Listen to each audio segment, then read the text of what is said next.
All right, everybody, welcome to another Living Freestyle video. This one's going to be a little bit different. We're going to do a product review.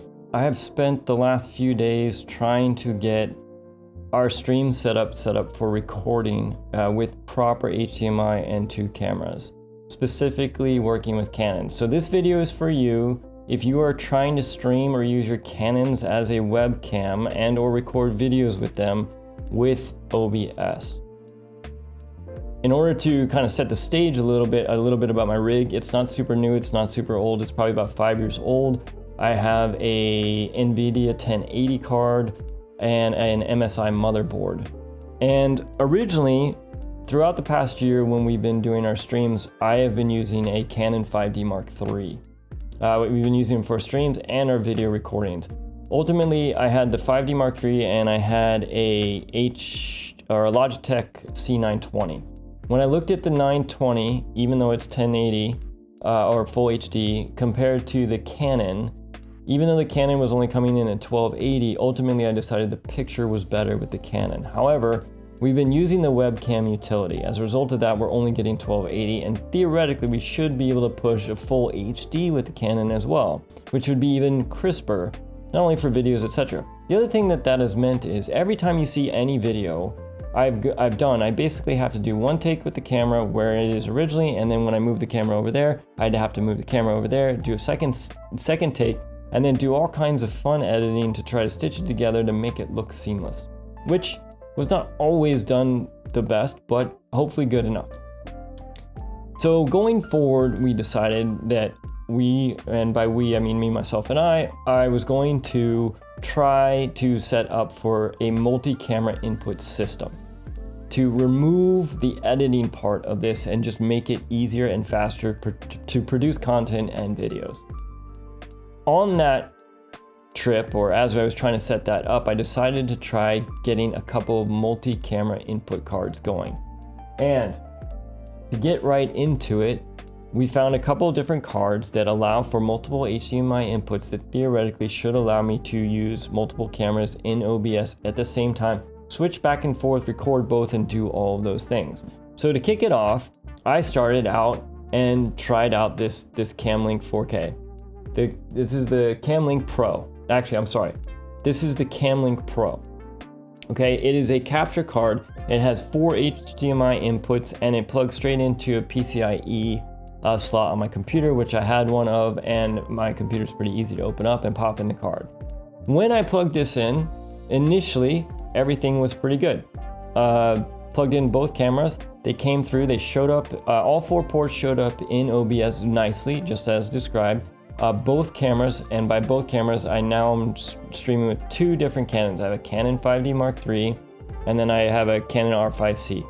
Now, and both cameras showed up in the CamLink Pro, no problem, and they also pushed the resolution they're supposed to. So I was getting the full 1080 out of the Canon 5D Mark III in particular. The other nice thing was when I plugged in the R5C, I was getting the full 4K. That's exactly what I wanted. So everything seemed great until I went to do our first live stream. Now, during our first live stream, as we got towards the end, all of a sudden the system started tanking. I started getting green splotches on the video. All kinds of just painful stuff was going on, and ultimately the stream just died. I thought it was because we were streaming to 2 different sites at the same time. It was the first time we had tried that. However, that was not the case. I shut everything down, turned everything off, restarted, and then this card started behaving exactly like some of those 5 to 10% lower quality reviews explained. No matter what I did, it instantly went to blotchy, like square green blocks and all kinds of stuff with the captures. There was nothing I could do to fix it. I tried downloading the latest stuff, the latest software, all that stuff, nothing. The even more troubling this square blotchy blocks of color was the performance. This thing tanked my machine. And the minute I pulled it, I was like, I can't work like this. I pulled the card out of the machine. All of a sudden, my performance came back like that. I was back up and running. I could open Windows and work again. So this thing yanked, not keeping it for me. And it has nothing to do with the camera. It has the card itself tanked my machine in a way that I was not happy with, and also 100% reflects those lower star reviews of once it went bad, it went bad. Fortunately, it went bad within the first day for me, and I didn't spend a lot of time, and I'm still able to return the device. So with that, I'm like, all right, well, what's plan B? I'm excited about plan B. Plan B is the Asus Tough Gaming CU 4K30. Now, this thing was mostly awesome. And by mostly awesome, what I mean is I open it up, it's super simple. It's a box. You plug in 2 cables, you plug it into your computer, and it worked, mostly. Why am I saying mostly? I found that with the Canon camera, this did not output the resolution properly as it should. And I really wanted it to work. No matter what I did, I tried all the different HDMI settings that come out of the Canon cameras, and I could not get the full HD resolution, especially out of the 5D, especially with the 5D, it did this weird squashing thing to it. And I think it makes sense because right here on the box, it says 4K 60 Hertz, 2K 144, or 1080p at 240 Hertz. I think this is more for when you're working with your PS5 or your Xbox or whatever you're doing and you're streaming more of like what you're watching on TV, etc. Ultimately, for the Canon cameras, this did not end up working even though I wanted it to. The setup was so simple. It had a really cool LED light and so on. But again, focused on the cameras, using those for live streaming and video recording in a multi-source setup. Ultimately, that is also going to be going back because it does not work for what I needed to. Moving on, it turns out I had a CamLink 4K that I had bought when I first thought I was going to be doing streaming. I have not been using this device the entire time, and I think that's because I'm often switching between 2 machines, a home machine and a work machine, and switching this back and forth would be difficult. And ultimately, I've been just using, like I said, the Canon webcam utility to just work. Now, I pulled this thing back out, plugged it in, and we're back on track. So far, my experience with this CamLink 4K is pretty good. I was able to plug in the Canon 5D Mark III. I'm able to get the full HD resolution out of it. That's actually what you're looking at now from this front camera. And then I also tested it for the wide view camera, which is the Canon R5C. And as you can see, I have the full HD coming out of the Canon 5D Mark III. And then the Canon R5C, I'm getting the full 4K out of. And it's just, it's a stunning camera, and 4K just looks it's ridiculous.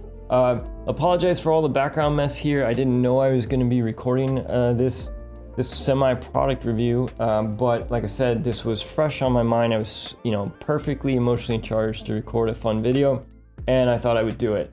Now, a couple other things about this CamLink 4K. One, because this is a USB stick, the size of it is preventative with use of other USB devices. What I mean by that is because generally speaking in your motherboard, your USB slots are right close next to each other, you can't plug in another USB device next to this thing because it kind of bends the pins a little bit. And so the way I'm working this is I have 2 slots on the back. So I have this in one of the rows and I can't use anything else there. And then I have my mouse and keyboard in the second one, and then I got a second one of these, which is how I'm multi-recording this now. And the second one is actually plugged into the front of my PC.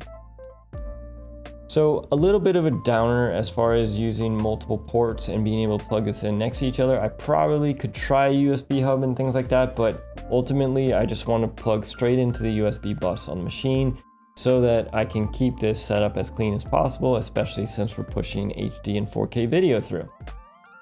Now, my only caveat so far is that we have not tested the CamLink 4K with the dual cameras in a dual stream setup.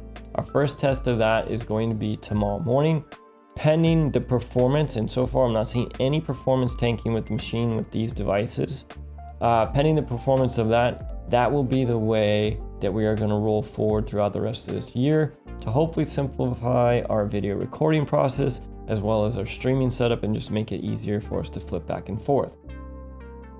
That wraps up this quick little, not really unboxing, just kind of product review experiences that I had using these 3 devices, trying to get them set up. But keep in mind, this is specifically for use with a Canon camera, or the Canon camera systems, an older one and a newer one. It is entirely possible your experiences might be different depending on what you're trying to do.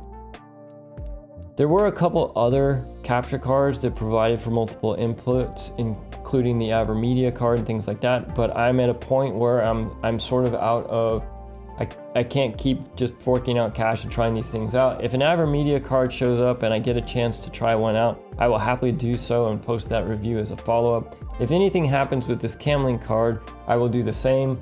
The CamLink 4K USB sticks. If I find performance issues or anything like that, I will also update for that. Hopefully this was helpful, especially for those of you that are using Canon cameras, and hopefully this will help save you some time that I spent just pulling my hair out and cards out of, PCs and so on. If you liked this video, if you like this kind of review and sharing a product experience, etc., don't hesitate to let me know. I'm happy to do more of those. I've had a lot of fun with lighting and all kinds of different setups for streaming, as well as, any of the other fun things that we're up to, whether it be hydro or kiting or whatever. Just feel free to ask me questions in the comments or let me know to keep doing these, and I will mix these in with our normal live streams and finishing out our Living Freestyle video series. Hope you all have a great one, and I will catch you for the next video. Take it easy.